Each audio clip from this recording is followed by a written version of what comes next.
In this video, I'll walk you through on how to pin a note on the Notes app that comes pre-installed on every iPhone. Let's just get right into it.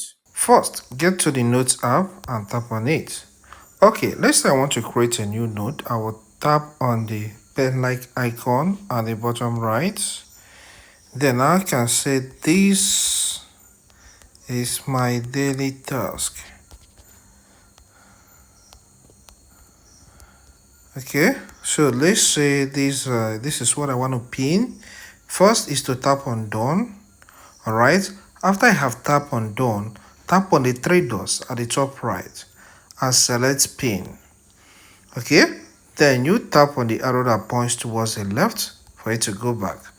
You can see this note now has been pinned as number one on this list. These other ones follow as well. Okay, alternatively, there's another way you can pin a note on iPhone.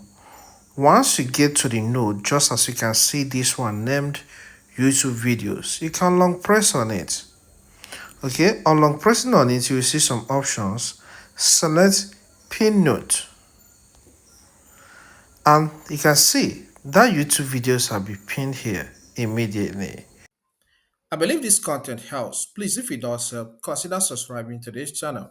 Here we cover a lot on tech, okay? So subscribe to learn more. Leave a comment in the comment section if you have questions to ask and hit the like button.